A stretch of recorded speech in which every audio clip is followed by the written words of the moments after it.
Oke teman-teman, balik lagi di channel Markas Pinjol.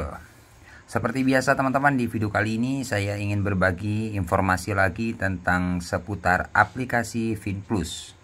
Dimana di aplikasi FinPlus ini teman-teman sudah telat bayar ya, atau gagal bayar. Nah, buat teman-teman yang saat ini telat bayar di aplikasi FinPlus, mungkin teman-teman sudah pada penasaran ya, Bang, aplikasi FinPlus apakah sebar data? Aplikasi FinPlus apakah ada di Cilapangannya? Nah, di sini teman-teman, saya mempunyai tagihan sekitar 12 juta ya di aplikasi FinPlus, sampai sekarang masih belum dibayar. Nah, buat teman-teman yang penasaran, tonton video ini sampai selesai. Karena di video ini saya akan berbagi pengalaman tentang gagal bayar di aplikasi FinPlus. Oke, seperti biasa teman-teman ya, sebelum kita lanjut ke pembahasannya, buat teman-teman yang belum subscribe ke channel ini, jangan lupa tekan tombol subscribe-nya. Dan buat teman-teman yang sudah subscribe, saya ucapkan banyak-banyak terima kasih karena telah mendukung channel ini. Jadi saya lebih semangat lagi berbagi informasi seputar pinjaman online. Ingat teman-teman ya, di sini saya tidak mengajarkan teman-teman untuk tidak bayar atau gagal bayar, tidak. Di sini saya cuma berbagi pengalaman tentang resiko misalkan telat bayar ataupun gagal bayar. Seperti itu ya. Oke, langsung saja kita bahas teman-teman ya. Nah, di sini sudah saya buka ya untuk aplikasinya nih. Teman-teman bisa lihat ya. Oke, ini ada pembayaran 1, pembayaran 2. Nah, di sini teman-teman, ini ada tagihan 3 juta nih. 3.356.000 tanggal 31 bulan 7 2024. Bayar. Nah, telat 295 hari. Artinya 95 hari ini 10 bulan tidak dibayar ya, untuk cicilan yang pertama atau pembayaran yang pertama. Ya. Nih, teman-teman bisa lihat kan? 295 hari kan? Nih, kelihatan nggak? Oke. Kemudian yang kedua, pembayaran yang kedua 9.200 sekian tanggal 1 bulan 8 2024. Bayar. Keterlambatan 294 hari, artinya sudah sekitar 10 bulan tidak dibayar, totalnya 12 juta nih. Apakah aman, Bang? Jawabannya aman, teman-teman. Ya, aman. Apakah sebar data? Nggak ada sebar data, nggak ada. Sebenarnya kalau saya pikir-pikir ya, saya amati, banyak dari subscriber yang sebagian yang disebar data, dihubungi di luar kondar kayak gitu kan.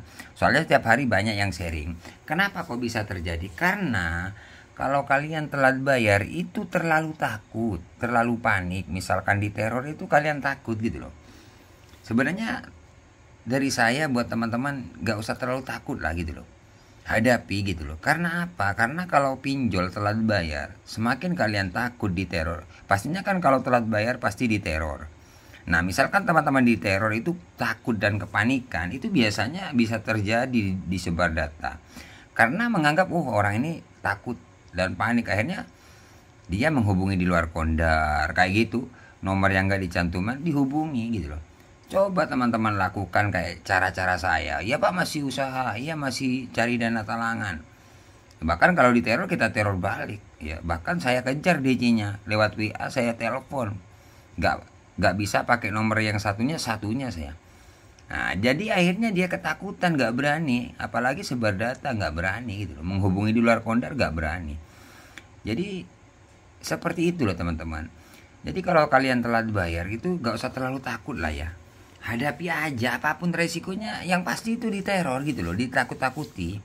Jadi mental kalian itu dibombardir gitu. Mental kalian itu diuji oleh pihak penagih. Kalau kalian takut ya seperti diteror, kalian blokir.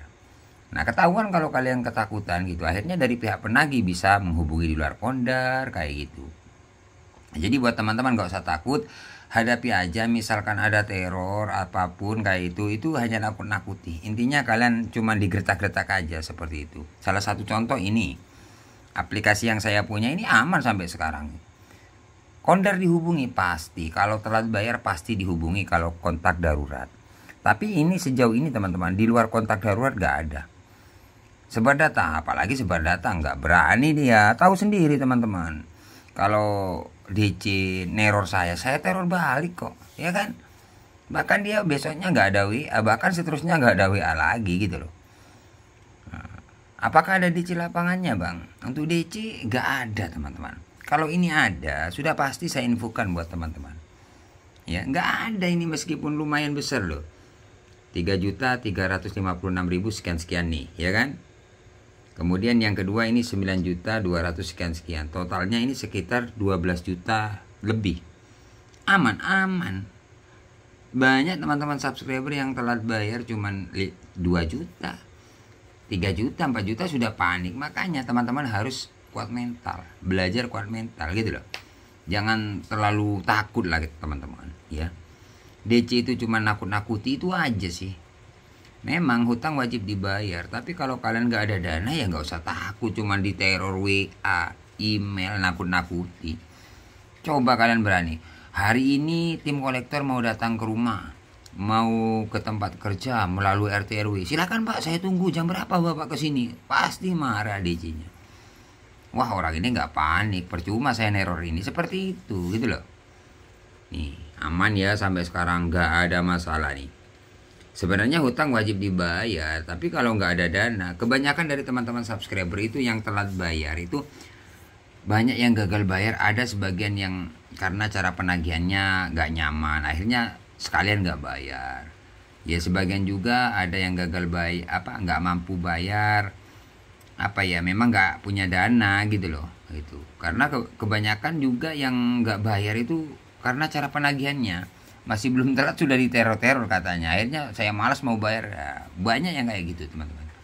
Jadi pinjol itu taunya neror, itu aja sih yang pasti ya. Kalau masalah DC itu nomor 27 teman-teman ya. Jadi seperti itulah ya untuk resiko telat bayar di aplikasi Finplus. Sejauh ini aman. Kalau teman-teman sering nonton video saya, kalian tahu ya untuk aplikasi yang saya punya ini telat mulai 1 minggu, 2 minggu, bahkan sampai sekarang 10 bulan selalu saya update loh. Kalau teman-teman penasaran tentang tagihan awal berapa, kalian ceklah video-video saya. Ini karena sudah telat ya teman-teman. Jadi ini sudah plus bunga atau denda. Nah ini untuk pinjaman awal sebenarnya nggak sampai 12 juta, kisaran 9 juta kalau berapa gitu loh. Ya, jadi untuk bunga itu teman-teman yang masih belum paham, soalnya banyak yang komen, Bang untuk bunga gimana Bang? Untuk bunga tetap berjalan.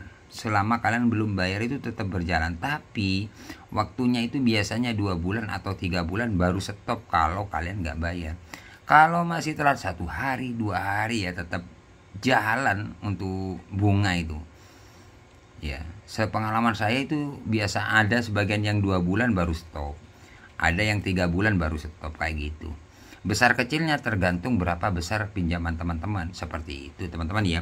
Jadi untuk aplikasi Finplus sejauh ini aman, tidak ada sebar data dan tidak ada di Cilapangnya sampai sekarang nggak dibayar nih, ya kan, aman sampai sekarang. Oke, jangan lupa like, komen dan subscribe channel ini. Tunggu video-video selanjutnya dari channel Markas Pinjol.